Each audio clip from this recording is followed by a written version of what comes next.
أكبر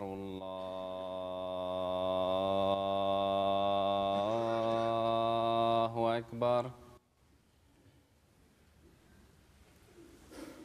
الله أكبر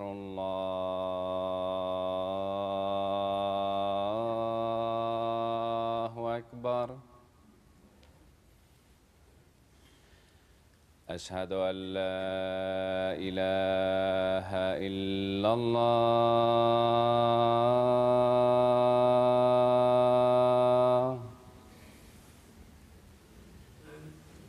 أشهد أن لا إله إلا الله.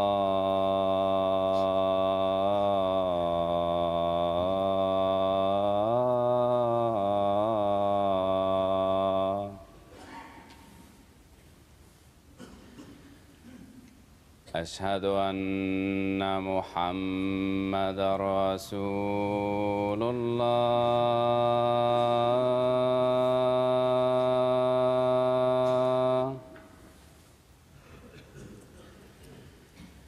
أشهد أن محمدًا رسول الله.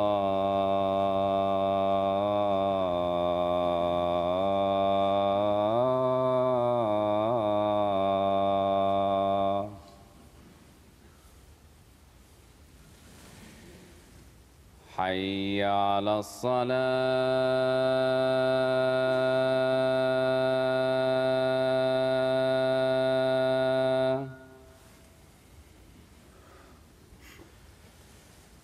حي على الصلاة.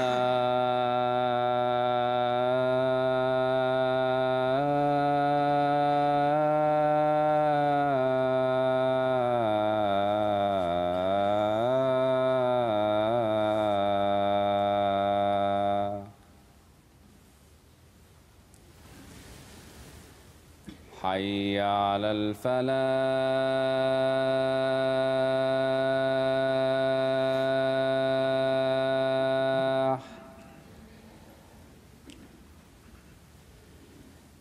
حي على الفلاح.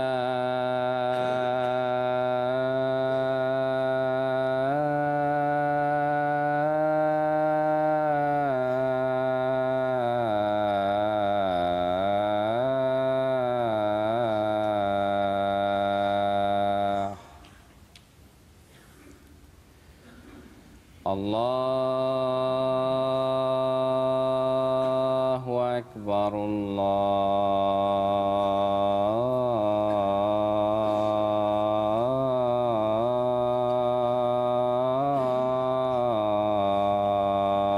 الله أكبر. لا إله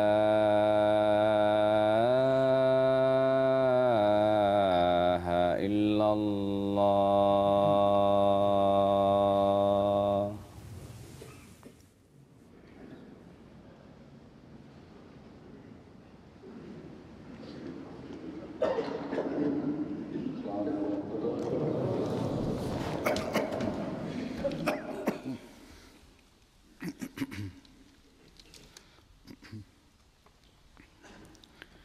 أشهد أن لا إله إلا الله وحده لا شريك له وأشهد أن محمدًا عبده ورسوله. أما بعد فأعوذ بالله من الشيطان الرجيم. بسم الله الرحمن الرحيم. الحمد لله رب العالمين. الرحمن الرحيم. مالك يوم الدين. إياك نعبد وإياك نستعين. اهدنا الصراط المستقيم صراط الذين أنعمت عليهم غير المغضوب عليهم ولا الضالين.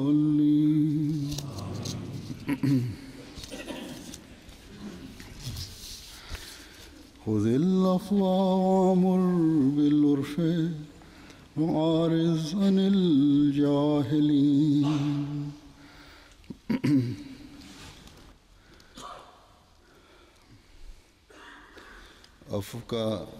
अफ़्व इख्तियार कर और मारूफ का हुक्म दे. மன்னிப்பை கடைபிடிப்பீராக, இயல்புக்கேற்ற செயல்களை போதிப்பீராக, அறிவற்றவர்களை விட்டு முகந்திருப்பீராக. ரசூலே கரீம் ஸல்லல்லாஹு அலைஹி வஸல்லம் அவர்கள் சம்பந்தமாக அதாவது ஆயிஷா ரலியல்லாஹு தஆலா அன்ஹா அவர்கள் கூறினார்கள், கானா ஹுலுகுல் குர்ஆன் என்ற வரியில், அதாவது அன்னாரின் வாழ்க்கையானது குர்ஆனே கரீமின் கட்டளைகள் மற்றும் நன்னடத்தைகளின் உருவமாக தெரிந்தது. அன்னா ஸல்லல்லாஹு அலைஹி வஸல்லம் அவர்களின் மிக உயர்ந்த நன்னடத்தைகளின் மிக பரந்த கடலின் அடையாளத்தை வெளிப்படுத்தி காட்டிவிட்டார்கள். மேலும் கூறினார்கள், நீங்கள் சென்று அக்கடலில் மூழ்கி முத்துகளை தேடிக்கொள்ளுங்கள். மேலும் மிக உயர்ந்த நன்னடத்தையின் எந்த முத்துக்களை நீங்கள் தேடி எடுப்பீர்களோ அதில் எனது அன்பு எஜமானாகிய முஹம்மது முஸ்தபா ஸல்லல்லாஹு அலைஹி வஸல்லம் அவர்களின் முத்திரை பதிக்கப்பட்டிருக்கும். இந்த ஹாத்தமியத் நுபுவத்தின் அந்தஸ்தை தான் அக்மல்து லக்கும் தீனக்கும் வ அத்மம்து அலைக்கும் நியமதி என்ற இறை வசனத்தில் நமக்கு தெரிகிறது. ஆக மார்க்கம் மற்றும் அருள்களின் முழுமை பெறுதல் என்பதனை அன்னா ஸல்லல்லாஹு அலைஹி வஸல்லம் அவர்கள் மீது இறுதி வேதத்தை இறக்கி பூர்த்தி செய்துவிட்டான்.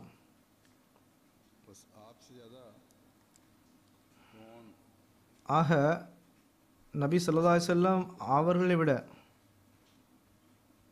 வேறு எவர்தான் இந்த இறை வேதத்தையும் இறை நாட்டத்தையும் புரிந்து கொள்ள முடியும்? ரசூலே கரீம் ஸல்லல்லாஹு அலைஹி வஸல்லம் அவர்களின் வாழ்க்கையின் ஒவ்வொரு கட்டத்திலும் எங்கு குர்ஆனின் நன்னடத்தை உருவமாக வெளிப்பட்டதோ அங்கு இறைவனின் கட்டளைக்கிணங்க நமக்கு நல் முன்மாதிரியும் இருக்கின்றது. இவ்வேளையில் நான் உங்கள் முன் நல் இயல்புகளை கொண்ட மக்களின் உள்ளத்தில் நபி ஸல்லல்லாஹு அலைஹி வஸல்லம் மீதான நேசத்தினை அதிகரிக்க செய்த ரசூல் ஸல்லல்லாஹு அலைஹி வஸல்லம் அவரின் வாழ்க்கையில் ஒரு சில சம்பவங்களை எடுத்து வைக்கின்றேன். மேலும் நயவஞ்சகர்களின் தீய நடத்தைகளிலிருந்து முகம் திருப்பியவாறு நபி ஸல்லல்லாஹு அலைஹி வஸல்லம் அவர்கள் வஆரிதில் அனில் ஜாஹிலின் என்ற செயலை வெளிப்படுத்திய போது உலகத்திற்கு முன்பு அவரின் உண்மையான இயல்பு வெளிச்சத்திற்கு வந்தது. நான் கூற விரும்புகின்ற ஹுல்க் என்பதானது மன்னித்தல் என்பது பற்றியதாகும். ஹஜ்ரத் மஸீஹ் அலைஹிஸ்ஸலாத்து வஸ்ஸலாம் அவர்கள் கூறுகின்றார்கள், இறைவனின் நெருக்கமானவர்கள் பெரிய பெரிய தீய வார்த்தைகளை கொண்டு அழைக்கப்பட்டார்கள். மேலும் அதிக அளவு துன்பம் இழைக்கப்பட்டார்கள். ஆனால் அவர்கள் ஆறுதில் அனில் ஜாஹிலின் என்பதனை பின்பற்றக்கூடியவர்களாக திகழ்ந்தார்கள். நமது அந்த முழு மனிதராகிய ஹஜ்ரத் முஹம்மது முஸ்தபா ஸல்லல்லாஹு அலைஹி வஸல்லம் அவர்களும் துன்பம் இழைக்கப்பட்டார்கள். மேலும் தீய வார்த்தைகளை கொண்டு அழைக்கவும் பட்டார்கள். ஆனால் அந்த மிக உயர்ந்த நன்னடத்தையை கொண்ட அம்மனிதர் ஸல்லல்லாஹு அலைஹி வஸல்லம் அவர்களுக்காக என்ன செய்தார்கள்? அம்மாமனிதர் ஸல்லல்லாஹு அலைஹி வஸல்லம் அவர்களுக்காக துவா செய்தார்கள். ஏனென்றால் இறைவன் வாக்குறுதி அளித்து விட்டான், நீர் எதிரிடமிருந்து முகந்திருப்பி கொண்டால் உமது கண்ணியத்தையும் உயிரினையும் பாதுகாப்போம். மேலும் இந்த தீய மக்கள் அதன் மீது தாக்குதல் நடத்த முடியாது. இந்த வகையில் இதே போன்றே ஆனது. எதிரிகள் அன்னா ஸல்லல்லாஹு அலைஹி வஸல்லம் அவர்கள் மீது எந்தவித தீய தாக்குதல்களையும் நடத்த முடியவில்லை.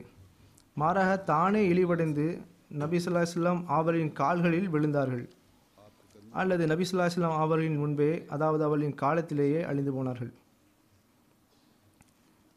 கூறுவதற்கு இது ஒரு சாதாரண விஷயமா இருக்கலாம். ஆனால் தொடர்ந்து கொடுமையில் காணும் தானும் மற்றும் தமது சஹாபாக்களும் அனுபவிப்பதை பார்ப்பது, பின்பு ஆற்றல் மற்றும் வலிமை கிடைத்த பிறகு மன்னித்தல் என்ற முன்மாதிரியை காட்டுவது, இவ்வாறான உதாரணம் உலகம் உருவானதிலிருந்து நமக்கு தென்படுவதில்லை.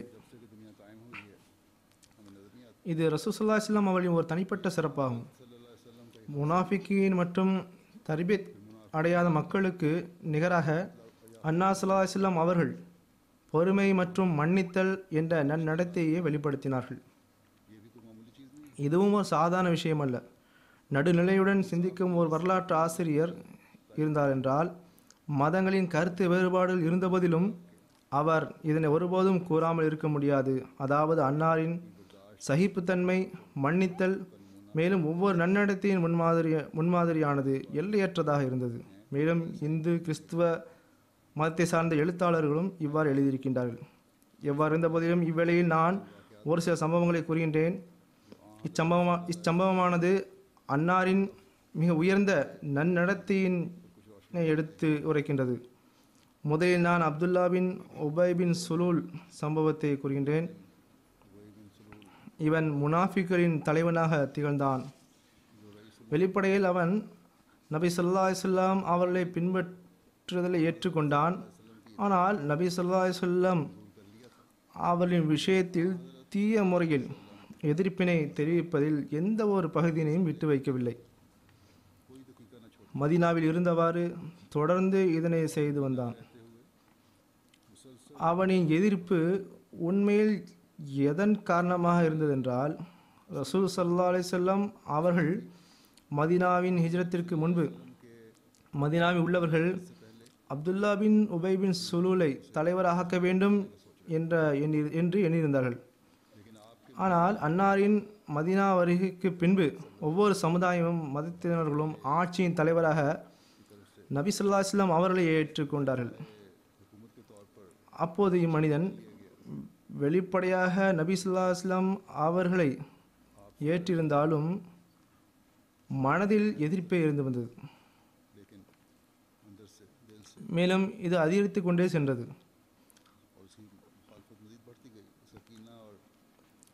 ஒரு அறிவிப்பில் நபி ஸல்லல்லாஹு அலைஹி வஸல்லம் அவர்கள் மதீனா சென்ற பிறகுள்ள பதர் சம்பவத்தின் முன்பான ஒரு சம்பவம் கிடைக்கின்றது. இதில் அப்துல்லா பின் உபை பின் சுலூலின் மனதில் உள்ள கெட்ட எண்ணங்கள், அசுத்தங்கள்,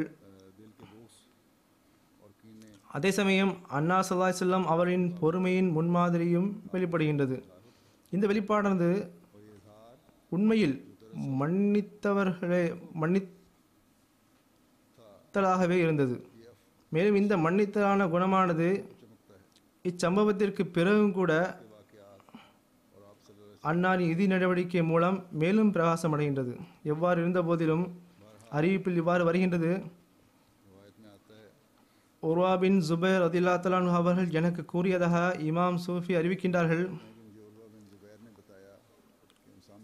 உசாமா பின் ஸைத் ரலியல்லாஹு அன்ஹு அவர்கள் எனக்கு கூறினார்கள், ஹஜ்ரத் ரசூல் ஸல்லல்லாஹு அலைஹி வஸல்லம் அவர்கள் போர்வையினை போட்டு கழுதையின் மீது அமர்ந்தார்கள். தமது பின்னே உசாமா பின் ஸைதினை அமர்த்தினார்கள். சாத் பின் உபாதா ரலியல்லாஹு அன்ஹு அவர்களை நலம் விசாரிக்க பனு ஹாரிஸ் பின் ஹஸ்ரஜ் என்ற இடத்திற்கு பதர் சம்பவத்திற்கு முன்பு சென்றார்கள். வழியில் சிலர் அமர்ந்திருந்த கூட்டத்தை கடந்து சென்றார்கள். அதில், அதாவது அந்த மஜ்லிஸில் அப்துல்லா பின் உபை பின் சுலூலும் உட்கார்ந்திருந்தான்.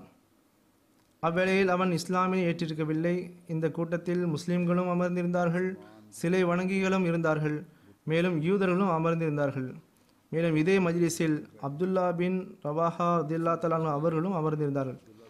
அந்த கூட்டத்தில் அமர்ந்திருப்பவர்கள் மீது கழுதையின் காலடியிலிருந்து எழுந்த புழுதிகள் விழுந்ததும் அப்துல்லா பின் உபை பின் சுலூல் தனது போர்வையினால் மூக்கினை அடைத்து கொண்டு எங்கள் மீது மண்ணினை அள்ளி போடாதீர்கள் என்று கூறினான். பிற ரசூலுல்லாஹி இஸ்லாம் அவர்கள் அங்கிருந்த அனைவருக்கும் சலாம் கூறி தனது சவாரியிலிருந்து இறங்கினார்கள். பின்பு அவர்களை அல்லாஹ்வின் பேர் அழைத்து அவரிடம் குர்ஆனை வாசித்து காட்டினார்கள்.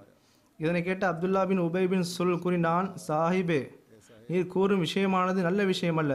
இது உண்மையான விஷயமாக இருந்தாலும் எங்களிடம் இதனை கூறி துன்புறுத்தாதே. மாறாக உமது வீட்டிற்கு செல். அங்கு உம்மிடம் யார் வருவார்களோ அவர்களிடத்தில் உமது குர்ஆனை படித்து காட்டு என்று கூறினான். அப்துல்லா பின் உபை பின் சுலூலின் இவ்வாறான பேச்சினை கேட்டு ஹரத் அப்துல்லா பின் ரவாஹா ரலியல்லாஹு தஆலா கூறினார்கள், ஏன் கூடாது? யா ரசூலுல்லாஹ் ஸல்லல்லாஹு அலைஹி வஸல்லம், எங்களது கூட்டத்திற்கு வந்து குர்ஆனை ஓதி காட்டுங்கள். ஏனென்றால் நாங்கள் குர்ஆனை காது கொடுத்து கேட்பதனை விரும்புகின்றோம். இதனை கேட்ட முஸ்லிம்கள் யூதர்கள் அனைவரும் எழுந்து நின்று ஒருவர் மற்றொருவரின் கழுத்தினை நெரிக்கும் அளவிற்கு ஒருவர் மற்றொருவரை நோக்கி பேசத் தொடங்கினார்கள். அதில் ரசூலுல்லாஹி ஸல்லல்லாஹு அலைஹி வஸல்லம் அவர்கள் தொடர்ந்து அவர்களை சாந்தப்படுத்தி வரவே அனைவரும் அமைதியாகிவிட்டார்கள். அனைவரும் அமைதியானவுடன் அன்னார் ஸல்லல்லாஹு அலைஹி வஸல்லம் தமது சவாரியில் ஏறி சாத் பின் உபாதாவிடம் சென்றார்கள். அவரிடம் நபி ஸல்லல்லாஹு அலைஹி வஸல்லம் அபு ஹுபாப், அதாவது அப்துல்லா பின் உபை பின் சுலூலின் இவ்வாறு கூறினான் என்று கூறவே சாத் பின் உபாதா ரலியல்லாஹு தஆலா கூறினார்கள், யா ரசூலுல்லாஹ், அவர்களை மன்னியுங்கள்.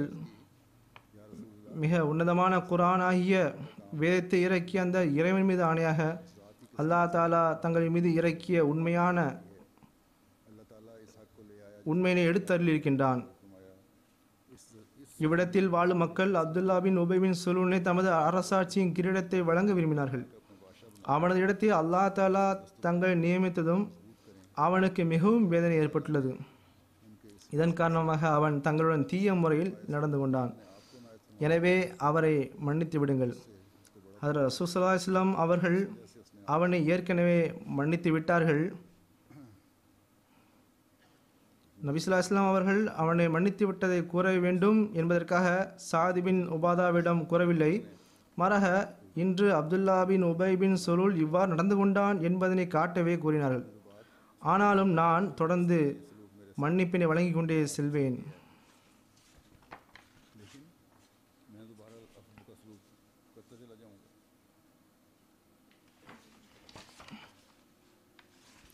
அன்னார் மற்றும் அன்னாரின் சஹாபாக்கள் முஷ்ரிக்கீன் மற்றும் வேதக்காரிடமும் எவ்வாறு மன்னிப்பினை வழங்க வேண்டும் என்று அல்லாஹ் கூறியிருக்கின்றானோ அவ்வாறே மன்னிப்பினை வழங்கினார்கள்.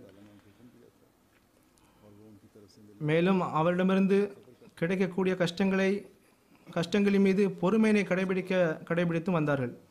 ஆனால் ஒரு சில நாட்களுக்கு பிறகு அப்துல்லா பின் உபை பின் சுலூல் முஸ்லீமான பின்பு தமது முனாஃபிக்கின் தன்மையின் செயலினை கொண்டு எப்பொழுதும் ரசூல் ஸல்லல்லாஹு அலைஹி வஸல்லம் அவர்களுக்கு கஷ்டங்களை கொடுக்க முயற்சித்து கொண்டிருந்தான். ஒரு அறிவிப்பு வருகின்றது, ஜாபீர் பின் அப்துல்லா ரலியல்லாஹு அறிவிக்கின்றார்கள், ஒருமுறை ஏதோ ஒரு ஹஸ்வாவிற்கு சென்றிருந்தார்கள். அப்போது ஒரு முஹாஜிர் ஒரு அன்சாரியின் முதுகின் மீது கையினை கொண்டு அடித்தார்கள். இதனால் அந்த அன்சாரி மிக உரத்த குரலில், அன்சார்களே, எனக்கு உதவுங்கள் என்று கூறினார். விஷயம் ஒரு மாதிரியாக செல்கிறது என்பதை பார்த்த முஹாஜிர் உயர்ந்த குரலில், முஹாஜிர்களை எனக்கு உதவ வாருங்கள் என்று கூறினார்கள். இக்குரல்களை ஹஜ்ரத் ரசூலுல்லாஹி ஸல்லல்லாஹு அலைஹி வஸல்லம் கேட்டுவிடவே அன்னார், இது என்ன அறியாமை காலத்தினை சார்ந்த குரல்கள் எழும்புகின்றது என்று வினவினார்கள். இதற்கு ஒரு முஹாஜிர் ஒரு அன்சாரியின் முதுகின் மீது கையினை கொண்டு அடித்து விட்டார்கள் என்று பதிலளிக்கப்பட்டது. ரசூலுல்லாஹி ஸல்லல்லாஹு அலைஹி வஸல்லம் அவர்கள் கூறினார்கள், இவ்வாறு செய்வதனை விட்டுவிடுங்கள், இது தீய விஷயமாகும், இது தண்ணீருக்காக நிகழ்ந்த சம்பவமாகும். நான் முதலில் குடிப்பேன் என்று ஒருவருக்கொருவர் சண்டையிட்டு கொண்டார்கள். எவ்வாறு இருந்த போதிலும் இவ்வாறு இந்த சண்டை துவங்கியது. பிறகு இச்சம்பவத்தை முனாஃபிகான அப்துல்லா பின் உபை பின் சுலூல் கேட்டதும் அவன், முஹாஜிர் இவ்வாறு செய்திருக்கிறார், நான் மதினா திரும்பியதும் மதினாவின் கண்ணியத்திற்குரிய மனிதன் மதினாவின் இழிவுக்குரிய மனிதனை வெளியேற்றுவான் என்று கூறினான். நவுசுபில்லா. அப்துல்லா பின் உபை பின் சுலூலின் இவ்வாறான பேச்சு ஹஜ்ரத் ரசூல் ஸல்லல்லாஹு அலைஹி வஸல்லம் அவர்களுக்கு தெரிய வந்தது. இதனை கேட்ட ஹஜ்ரத் உமர் ரலியல்லாஹு அன்ஹு அவர்கள் எழுந்து நின்று இவ்வாறு கூறினார்கள், யா ரசூலுல்லாஹ், இந்த முனாஃபிக்கின் தலையினை துண்டித்து விட எனக்கு அனுமதி தாருங்கள் என்று கேட்டார்கள். ஹஜ்ரத் உமர் ரலியல்லாஹு அன்ஹு அவர்களின் இப்பேச்சினை கேட்டு ஹஜ்ரத் ரசூல் ஸல்லல்லாஹு அலைஹி வஸல்லம் இவனை மன்னித்து விடுங்கள். மேலும் மக்கள் முஹம்மது ஸல்லல்லாஹு அலைஹி வஸல்லம் தமதுடன் இருப்பவர்களையும் கொன்று விடுகிறார் என்று கூறிவிடக்கூடாது என்று கூறினார்கள். இவ்வாறு இருந்தும் கூட அவனின் செயலை கண்டும் அவன் எதுவரை தம்மை தாமே வெளிப்படையாக தான் ஒரு முஸ்லீம் என்று வெளிப்படுத்தி வந்தானோ அதுவரை அவனை நபி ஸல்லல்லாஹு அலைஹி வஸல்லம் அவர்கள் தமது சகோதரரே என்றே கூறி வந்தார்கள். அறிவிப்பில் இதுவும் இருக்கின்றது. அதாவது நபி ஸல்லல்லாஹு அலைஹி வஸல்லம் அவர்கள் அப்துல்லா பின் உபை பின் சலூல் மற்றும் அவனது உடன் இருந்தவர்களை அழைத்து விஷயம் இவ்வாறு பரவி வருகின்றது, என்ன நடந்தது என்று வினவவே அனைவரும் மறுத்துவிட்டார்கள். ஒரு சில அன்சாரிகள் இவ்விஷயத்தில் சிபாரிசு செய்தவாறு எனது முன்புதான் இவ்விஷயம் நடந்தது என்று கூறிய ஜயித் ரலியல்லாஹு அன்ஹு சிறுவரானவர் அவருக்கு அவர் கேட்டதில் தவறு நிகழ்ந்திருக்கலாம் என்று கூறினார்கள். எவ்வாறு இருந்த போதிலும் ரசூல் ஸல்லல்லாஹு அலைஹி வஸல்லம் அவரிடம் வேறு எதனையும் கேட்கவில்லை. அல்லாஹ் தஆலா இச்சம்பவமானது உண்மைதான் என்று இல்ஹாம் மூலம் கூறிய பிறகு உலக மக்களுக்கு இச்சம்பவம் உண்மைதான் என்று தெரிய வந்தது. குர்ஆன் கரீமில் இதனை பற்றி இவ்வாறு கூறுகின்றான், யகூலூன லா இர்ஜஅனா இலல் மதீனதி லா யுக்ரிஜன்னல் அஸ்ஸு மின்ஹுல் அஸல் வலில்லாஹில் இஸ்ஸத்து வலி ரசூலிஹி வலில் முஃமினீன வலாக்கின்னல் முனாஃபிகீன லா யஅலமூன். இதன் பொருள் இவ்வாறு வருகின்றது, நாம் மதீனாவுக்கு திரும்பினால் மிகுந்த கண்ணியத்திற்குரியவர் மிக்க அற்பமானவரை நிச்சயமாக அங்கிருந்து வெளியேற்றி விடுவார் என்று அவர்கள் கூறுகின்றனர். ஆனால் உண்மையான கண்ணியம் அல்லாஹ்வுக்கும் அவனது தூதருக்கும் நம்பிக்கை கொண்டவர்களுக்குமே உரியதாகும். இருப்பினும் நியமஞ்சர்கள் அழிந்து கொள்வதில்லை. இந்த வஹீக்கு பிறகு அப்துல்லா பின் உபை பின் சலூல் பொய்யன் என்பதனை நபி ஸல்லல்லாஹு அலைஹி வஸல்லம் அவர்களை விட வேறு யார்தான் அதிகமாக அறிந்திருக்க முடியும்? நபி ஸல்லல்லாஹு அலைஹி வஸல்லம் அவள் முன்பே இவன் முனாஃபிக் என்பதனை அறிந்திருந்தார்கள். ஆனால் நபி ஸல்லல்லாஹு அலைஹி வஸல்லம் அவர்கள் கண்டு காணாமல் இருந்து வந்தார்கள். அது மட்டுமல்ல, மதீனாவில் நுழைவதற்கு முன்பே அப்துல்லா பின் உபை பின் சலூலின் உண்மையான மற்றும் நேர்மையான முஸ்லீமாக திகழ்ந்த அவனது மகன் அன்னாரிடம் கூறினான், இவ்வாறான விஷயத்தை நான் கேட்டிருந்தேன். தங்களுக்கு அவனை கொல்ல வேண்டும் என்ற நாட்டம் இருந்தால் எனக்கு எனது தந்தையின் கழுத்தினை வெட்ட அனுமதி தாருங்கள் என்று கூறினார். ஏனென்றால் அறியாமை காலத்தில் நான் உணர்ச்சி வசம் பட்டதை போன்று இப்போது எனது தந்தையினை கொன்றவரை நான் கொன்று பாவியாகிவிடக்கூடாது என்று கூறினார். அன்னா ஸல்லல்லாஹு அலைஹி வஸல்லம் இவ்வாறு ஒன்றுமில்லை, நானும் யாரையும் கொல்வதற்கான எண்ணமும் கொள்ளவில்லை என்று கூறினார்கள். மாறாக உமது தந்தையுடன் மென்மையான முறையில் நான் நடந்து கொள்வேன் என்று கூறினார்கள்.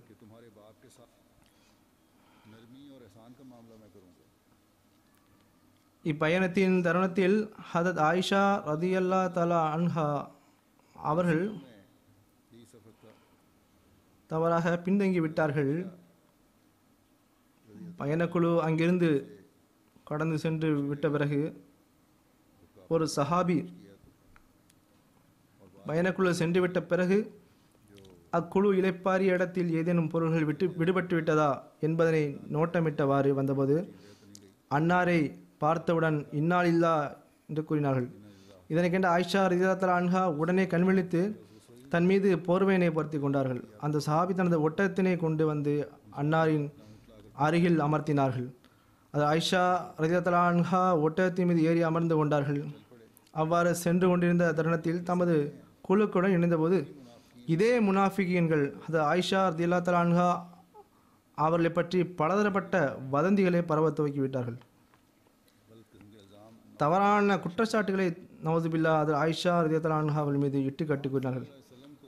நபி ஸல்லல்லாஹு அலைஹி வஸல்லம் அவர்கள் இதனை கேட்டு மிகவும் தைரியம் கொண்டார்கள்.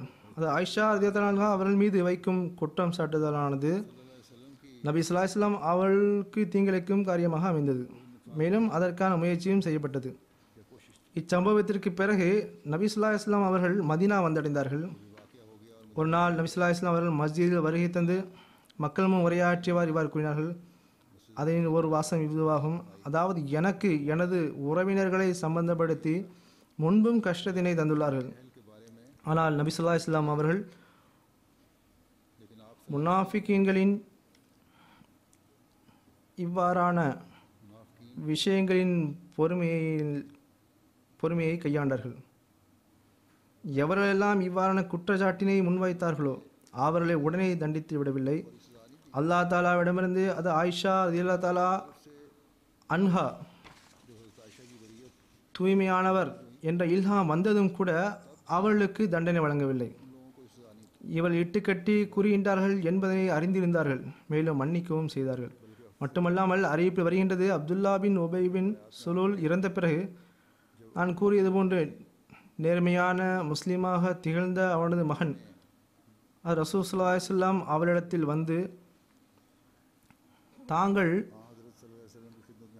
தங்களது மேல் ஆடையினை எனக்கு தாருங்கள், இதனை கொண்டு நான் எனது தந்தையினை அடக்கம் செய்வேன் என்று கூறவே நபி ஸல்லல்லாஹு அலைஹி வஸல்லம் அவர்கள் தமது மேலாடையினை வழங்கினார்கள். அது மட்டுமல்லாமல் நபி ஸல்லல்லாஹு அலைஹி வஸல்லம் அவரின் அன்பின் நிலை எந்த அளவுக்கு இருந்ததென்றால் நபி ஸல்லல்லாஹு அலைஹி வஸல்லம் அவர்கள் தாமே சென்று அவனுக்கு ஜனாதா தொழ வைத்தார்கள், கபரில் துவாவும் செய்தார்கள். அது உமர் ரலியல்லாஹு அன்ஹு அவர்கள், இவர் ஒருவர் முனாஃபிக் ஆவார் என்பதை தாங்கள் அறிவீர்கள், மேலும் அல்லாஹ் முனாஃபிக் சம்பந்தமாக இவ்வாறு கூறுகின்றார், நீர் அவளுக்காக 70 முறையும் பாவ மன்னிப்பு கோரினாலும் அவர்களின் பாவம் மன்னிக்கப்பட மாட்டாது. ரசூல் ஸல்லல்லாஹு அலைஹி வஸல்லம் அவர்கள் அல்லாஹ் தாலா இதில் ஓர் அனுமதியினையும் வழங்கியிருக்கின்றான். அந்த வகையில் நான் 70 முறைக்கும் மேலாக பாவ மன்னிப்பு கேட்க முயற்சிப்பேன், அதாவது அவருக்காக அதிகமாக பாவ மன்னிப்பு கோருவேன் என்று கூறினார்கள். அதைவிட அதிகமாக பாவ மன்னிப்பு கோர நேர்ந்தாலும் சரி அவருக்காக செய்வேன் என்று கூறினார்கள். இதுதான் அன்னாரின் நடைமுறையாக இருந்தது. இதனைத்தான் அந்த முனாஃபிக்குடன் வெளிப்படுத்தி காட்டினார்கள். அதனை தொடர்ந்து செய்தார்கள். முனாஃபிக்குகளின் தலைவருடன் அன்னார் எவ்வாறு நடந்து கொண்டதை நான் இப்பொழுது கூறினேன். இப்போது மற்றுமொரு உதாரணங்களையும் எடுத்து வைக்கின்றேன். தர்பியத் பெறாத ஒரு சில காட்டரபிகளின் பழக்கமாக இருந்தது. அவர்கள் ஒழுக்கமில்லாத செயல்களை செய்து வந்தார்கள். ரசூலுல்லாஹி ஸல்லல்லாஹு அலைஹி வஸல்லம் அவர்களின் அந்தஸ்தினை அறியாத மக்களாக இருந்தார்கள். அவர்கள் மீது நபி ஸல்லல்லாஹு அலைஹி வஸல்லம் அவர் எவ்வாறு மன்னித்தேன் என்ற பண்பினை வெளிப்படுத்தினார் என்பது பற்றி ஒரு அறிவிப்பில் இவ்வாறு வருகின்றது. அது அனஸ் ரலியல்லாஹு அன்ஹு அவர்கள் அறிவிக்கின்றார்கள், நான் ஹதரத் ரசூல் ஸல்லல்லாஹு அலைஹி வஸல்லம் அவருடன் இருந்தேன். நபி ஸல்லல்லாஹு அலைஹி வஸல்லம் அவர்கள் ஒரு தடித்த போர்வையினை தமது உடம்பில் போர்த்தியிருந்தார்கள். ஒரு காட்டரபி நபி ஸல்லல்லாஹு அலைஹி வஸல்லம் அவர்களின் அந்த போர்வை எந்த அளவுக்கு வலுவாக இழுத்தான் என்றால் அதனால் அப்போர்வையின் தடித்த ஓரப்பதின் அடையாளம் அவரின் கழுத்தில் பதிந்துவிட்டது. பிறகு அவன் கூறினான், முஹம்மதே ஸல்லல்லாஹு அலைஹி வஸல்லம், உமக்கு இறைவன் வழங்கிய பொருள்களில் இந்த 2 ஒட்டத்தின் சுமையளவு எனக்கு தாருங்கள் என்று கேட்டார். நீர் உம்முடைய அல்லது உமது தந்தையின் பொருள் எனக்கு தர வேண்டாம், அல்லாஹ் உமக்கு வழங்கியதிலிருந்து தாரும் என்று கூறினான். அவனது இந்த வெறுக்கத்தக்க பேச்சினை கேட்டு முதலில் ஹதரத் ரசூலுல்லாஹி ஸல்லல்லாஹு அலைஹி வஸல்லம் மௌனமாக இருந்தார்கள்.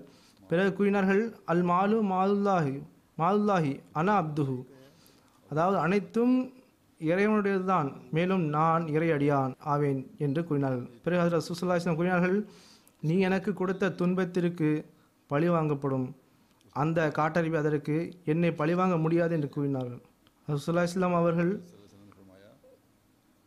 உன்னை ஏன் பழிவாங்க முடியாது என்று கேட்டார்கள். அந்த காட்டறிவி, ஏனென்றால் நீங்கள் தீயவற்றிற்கு பதிலாக தீயவற்றினை செய்ய மாட்டீர்கள் என்று கூறினார். இதனை அவர் கூறவே அது ரசூலுல்லாஹி ஸல்லல்லாஹு அலைஹி வஸல்லம் அவர்கள் சிரித்தார்கள். இதன் மூலம் நபி ஸல்லல்லாஹு அலைஹி வஸல்லம் அவர்களின் மென்மையான குணங்கள் நமக்கு தெரிய வருகின்றது. இதனால் அவ்வாறான மக்களுக்கு உள்ளத்தில் தோன்றியதனை செய்யும் அளவிற்கான தைரியம் உருவாகியிருந்தது. பின்பு ரசூலுல்லாஹி ஸல்லல்லாஹு அலைஹி வஸல்லம் அவர்கள் இவர் கேட்ட 2 ஒட்டகங்களின் ஒன்றில் பாலினையும் மற்றொன்றில் பெரிந்தபலத்தையும் வைத்து கொடுங்கள் என்று கூறினார்கள். பின்பு நபி ஸல்லல்லாஹு அலைஹி வஸல்லம் அவர்கள் இஸ்லாத்தின் எதிரிகளுடன் எவ்வாறு நடந்து கொண்டார்கள் என்பதற்கு ஒரு சில உதாரணங்களை எடுத்து வைக்கின்றேன். அனஸ் ரலியல்லாஹு தஆலா அன்ஹு அவர்கள் அறிவிக்கின்றார்கள், மக்கத்து குறைஷின் 80 நபர்கள் அது ரசூலுல்லாஹி ஸல்லல்லாஹு அலைஹி வஸல்லம் அவர்கள் மீது அன்னாரின் சஹாபாக்களின் மீதும் திடீரென்று ஃபஜர் தொழுகை வேளையில் தனீன் என்ற மலையிலிருந்து தாக்குதல் செய்ய துவங்கினார்கள்.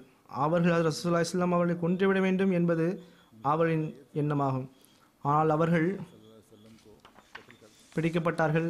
பிறகு ரசூலுல்லாஹி ஸல்லல்லாஹு அலைஹி வஸல்லம் அவர்கள் அவர்களை மன்னித்தவாறு விட்டுவிட்டார்கள். ஆக இன்றைய காலத்தில் இவ்வாறான மன்னித்தலின் ஓர் உதாரணத்தை யாராலும் காட்ட இயலுமா?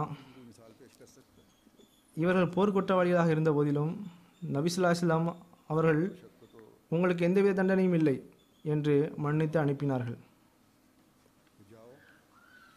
பிற ஒரு அறிவிப்பு, ஹஷா பின் ஜயத் பின் அனஸ் ரதியல்லாஹு தஆலா அன்ஹு அறிவிக்கின்றார்கள், நான் அனஸ் பின் மாலிக் ரதியல்லாஹு தஆலா இவ்வாறு கூறியதை கேட்டேன்.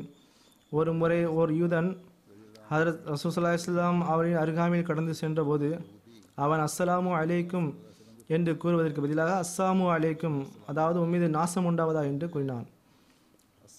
பின்பு ஹஜ்ரத் ரசூல் ஸல்லல்லாஹு அலைஹி வஸல்லம் அவர்கள் சஹாபாவை நோக்கி, இவன் என்ன கூறினான் என்பது உங்களுக்கு தெரிந்ததா என்று கேட்டார்கள். ஹஜ்ரத் ரசூல் ஸல்லல்லாஹு அலைஹி வஸல்லம் அவர்கள் அவன் அஸ்ஸாமு அலைக்கும் என்று கூறியதாக கூறினார்கள். சஹாபாக்கள் ரிஸ்வானுல்லாஹி அலைஹிம் யூதனின் இச்செயலை கண்டு ஹஜ்ரத் ரசூல் ஸல்லல்லாஹு அலைஹி வஸல்லம் அவரிடம் நாம் இவனை கொண்டு விடட்டுமா என்று கேட்டார்கள். ஹஜ்ரத் ரசூல் ஸல்லல்லாஹு அலைஹி வஸல்லம் அவர் கூறினார்கள், வேண்டாம், அவனை கொல்ல வேண்டாம். இதன் மூலம் நபி ஸல்லல்லாஹு அலைஹி வஸல்லம் அவர்கள் தயவு என்பது தம்மை சேர்ந்தவர்கள் மீது மட்டுமல்ல மற்றவர்கள் மீதும் தயவு காட்ட வேண்டும் என்ற ஒரு பாடத்தை கற்றுக் கொடுத்தார்கள். மேலும் எவர்கள் மீது கொடுமை இழைக்கின்றார்களோ அவர்கள் மீதும் தயவு காட்ட வேண்டும். இறை கட்டளையில் எல்லைக்குட்பட்ட குற்றத்திற்காக மட்டுமே தண்டனை வழங்க வேண்டும். இது சம்பந்தமாக இறைவன் தண்டனையை நியமித்திருக்கின்றான். அல்லாஹ் தாலா இது சம்பந்தமாக அன்னாரிடம் கூறினானோ அது குர்ஆனில் உள்ளது. பிறகு நபி ஸல்லல்லாஹு அலைஹி வஸல்லம் மற்றும் அன்னாரின் சஹாபாவிற்கு ஓர் யூத பெண் இறைச்சியில் விஷயத்தினை கலந்து கொடுக்க முன்வந்தாள். இந்த குற்றத்தை அவள் செய்த போதும் கூட அன்னார் ஸல்லல்லாஹு அலைஹி வஸல்லம் அவளை மன்னித்து விட்டார்கள். சஹாபாக்களுக்கு கோபமாக இருந்தது. நாம் இவளை கொண்டு விடுவோமா என்று கேட்டார்கள். அன்னார் ஸல்லல்லாஹு அலைஹி வஸல்லம் வேண்டாம் என்று பதிலளித்தார்கள். பிறகு ஒரு வஹ்ஷி சம்பந்தப்பட்ட ஒரு அறிவிப்பு மிக நீண்ட அறிவிப்பாகும். அவர் கூறுகின்றார், நான் ஹஜ்ரத் ஹம்சாவை ஷஹீதாக்கிய பிறகு மக்கா திரும்பி வந்தேன். பின்பு இவ்விடமே தனது வாழ்க்கையினை கழித்தார். இந்த தருணத்தில் மக்காவின் அனைத்து இடங்களிலும் இஸ்லாம் பரவிவிட்டது. பின்பு நான் தாயிப் சென்று விட்டேன். தாயிப் வாசிகள் ஒருமுறை ரசூல் ஸல்லல்லாஹு அலைஹி வஸல்லம் அவரிடம் தமது ஓர் தூதுக்குழுவை அனுப்பினார்கள். ரசூல் ஸல்லல்லாஹு அலைஹி வஸல்லம் அவர்கள் தூதுவர்களை பழிவாங்க மாட்டார்கள் என எனக்கு தெரிய வந்தது. அந்த வகையில் நானும் தாயிப் வாசிகளின் தூதுவருடன் இணைந்து கொண்டேன். நான் ஹஜ்ரத் ஸல்லல்லாஹு அலைஹி வஸல்லம் அவரிடத்தில் வந்தபொழுது நபி ஸல்லல்லாஹு அலைஹி வஸல்லம் அவர்கள் என்னை கண்டு, நீர் வஹ்ஷியா என்று கேட்டார்கள். அதற்கு ஆம், நான் வஹ்ஷிதான் என்று கூறினேன். ஹஜ்ரத் ஸல்லல்லாஹு அலைஹி வஸல்லம் அவர்கள் கூறினார்கள், நீதான் ஹம்சாவை கொன்றீரா என்று கேட்க வஹ்ஷி அதற்கு பதிலளித்தவாறு, நீங்கள் கேட்டது போன்ற சம்பவம் அவ்வாறு நடந்தது என்று கூறினார்கள். ரசூல் ஸல்லல்லாஹு அலைஹி வஸல்லம் அவர்கள் என்னை மன்னித்தவாறு இவ்வாறு கூறினார்கள், நீர் முடிந்தவரை என் முன்பாக வராதிருப்பீராக என்று கூறினார்கள். இதன் பிறகு நான் மதீனா சென்று விட்டேன். ரசூல் ஸல்லல்லாஹு அலைஹி வஸல்லம் அவரிடம் அந்த வஹ்ஷி நான் ஹம்சாவை எவ்வாறு ஷஹீதாக்கினேன், பின்பு என்ன செய்தேன் என்ற சம்பவத்தை கூறியபோது சஹாபாக்கள் கூறுகின்றார்கள், ரசூல் ஸல்லல்லாஹு அலைஹி வஸல்லம் அவரின் கண்களிலிருந்து கண்ணீர் வந்தது.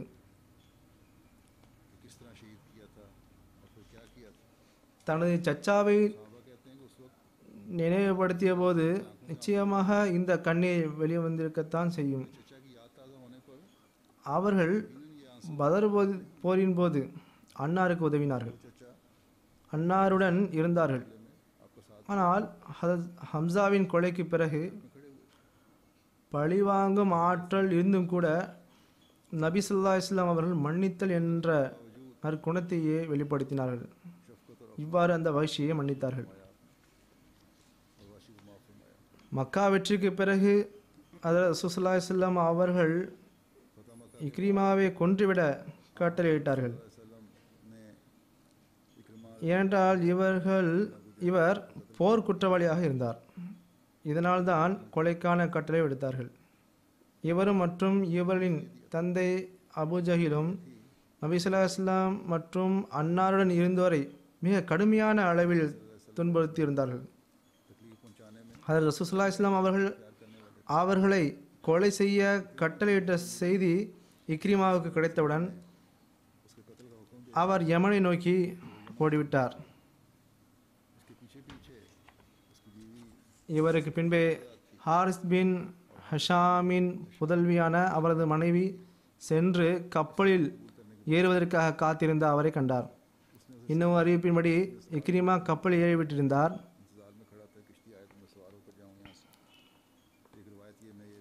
பிறகு அவரது மனைவி அவரிடம், எனது சச்சாவின் வழியில் வந்தவரே, அதிகமான அளவு உறவுகளை பேணக்கூடியவர், அதிகமான அளவு நன்முறையில் நடந்து கொள்வருமான மக்களிலேயே சிறந்தவரிடமிருந்து உம்மிடம் வந்திருக்கின்றேன். அதாவது ஹதரத் ரசூலுல்லாஹி ஸல்லல்லாஹு அலைஹி வஸல்லம் அவரிடமிருந்து நான் வந்திருக்கின்றேன். நீ தன்னைத்தானே மாய்த்து கொள்ளாதீர். நான் உமக்காக பாதுகாப்பினை பெற்றுவிட்டேன். திரும்பி வந்து விடுவீராக. உம்மை ரசூலுல்லாஹி ஸல்லல்லாஹு அலைஹி வஸல்லம் அவர்கள் ஒன்றும் கூற மாட்டார்கள், மன்னித்து விடுவார்கள் என்று கூறவே இக்ரிமா தமது மனைவியுடன் திரும்பி வந்து, முகமதே, தாங்கள் எனக்கு பாதுகாப்பினை வழங்கிவிட்டீர்கள் என்று எனது மனைவி கூறினார்கள். ரசூலுல்லாஹி ஸல்லல்லாஹு அலைஹி வஸல்லம் அவள் சரியாகத்தான் கூறியிருக்கின்றார், உங்களுக்கு பாதுகாப்பு வழங்கப்பட்டு விட்டது என்று கூறினார்கள். இதனை கேட்டவுடனே இக்ரிமா அஷ்ஹது அல்லா இலாஹ இல்லல்லாஹ் வஹ்தஹு லா ஷரீக லஹு வ அன்னக அப்துஹு வ ரசூலுஹு என்று கூறிய இக்ரிமா வெட்கத்தின் காரணத்தினால் தலைகுனிந்து நின்றார்.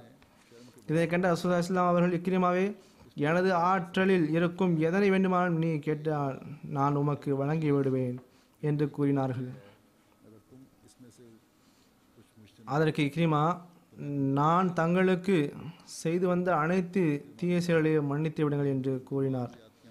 இதற்கு நபி ஸல்லல்லாஹு அலைஹி வஸல்லம் அவர்கள் பதிலளித்தவாறு இவ்வாறு துவா செய்தார்கள்: அல்லாஹ் மஃபிர் லி இக்ரிமக குல்ல அஸாபத்தின் ஆஸானிஹா வ முன்தகின் தகல்லம் பிபி.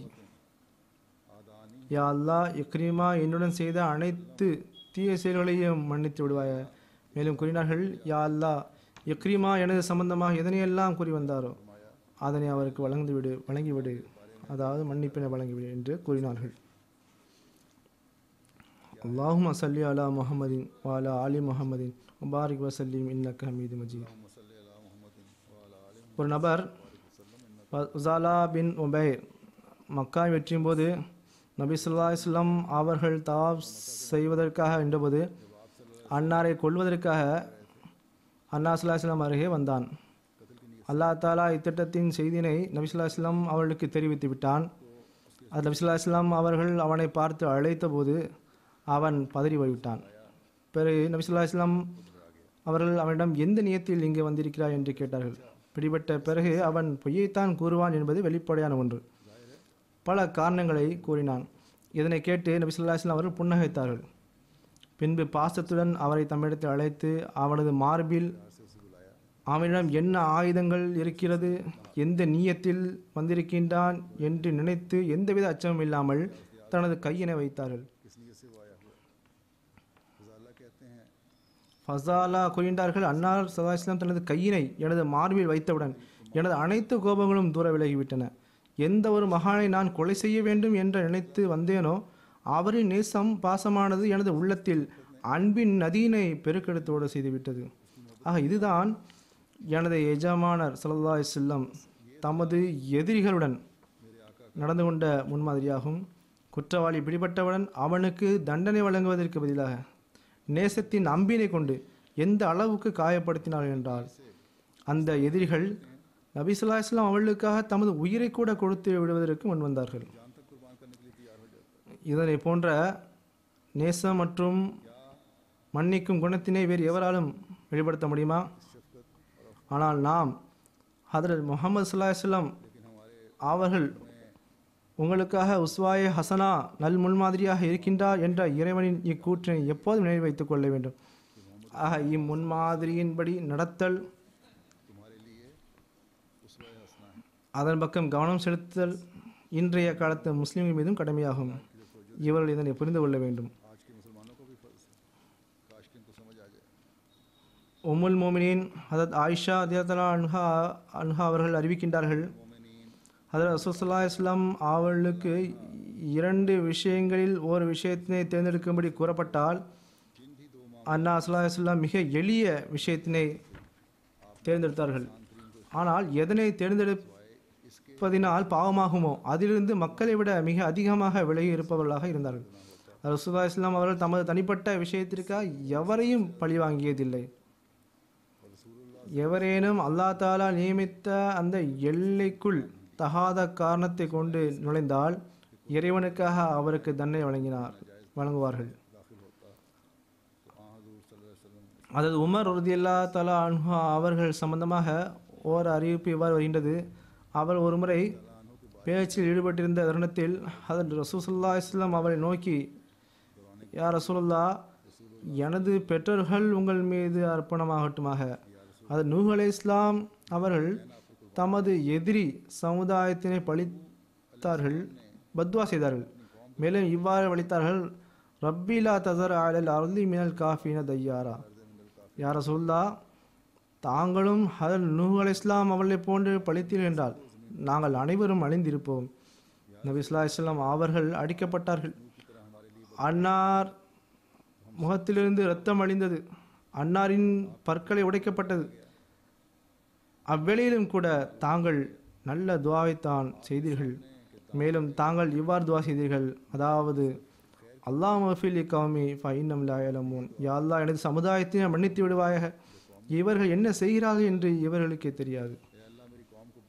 அதில் மசீம் அலைஹிஸ்ஸலாத்து வஸ்ஸலாம் அவர் கூறுகின்றார்கள், ஹதரத் காத்தமுல் அம்பியா ஸல்லல்லாஹு அலைஹி வஸல்லம் அவர்கள் மக்காவாசிகள் மற்றும் பிற மக்களின் மீது முழுமையான முறையில் வெற்றி கண்டவுடன், மேலும் அவளை தமது வாளின் கீழ் கொண்டு வந்த பிறகுதான் அவளின் பாவங்களை மன்னித்தார்கள்.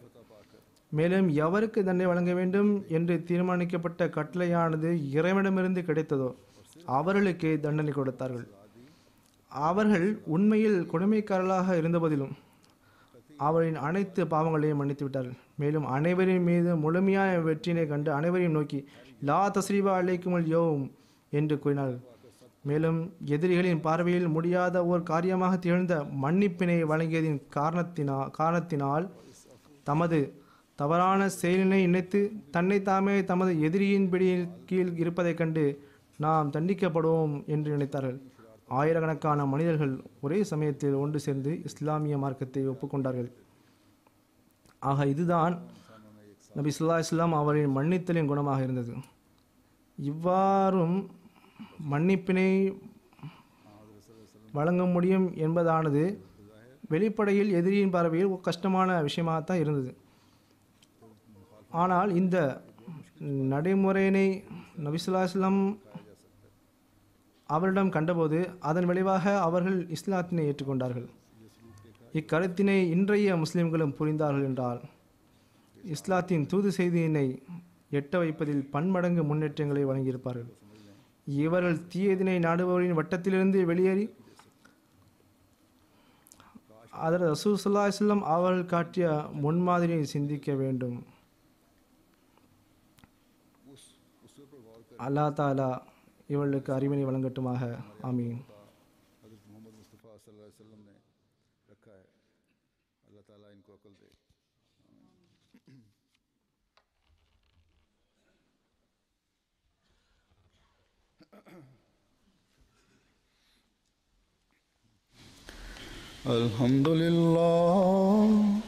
الحمد لله نحمده ونستعينه ونستغفره ونؤمن به ونتوكل عليه ونعوذ بالله من شرور أنفسنا ومن سيئات أعمالنا. من يهده الله فلا مضل له ومن يضلل فلا هادي له. ونشهد أن لا إله إلا الله ونشهد أن محمدا عبده ورسوله. عباد الله رحمكم الله إن الله بالعدل والإحسان وإيتاء ذي القربى وينهى عن الفحشاء والمنكر والبغي يعظكم لعلكم تذكرون اذكروا الله يذكركم وادعوه يستجب لكم ولذكر الله أكبر.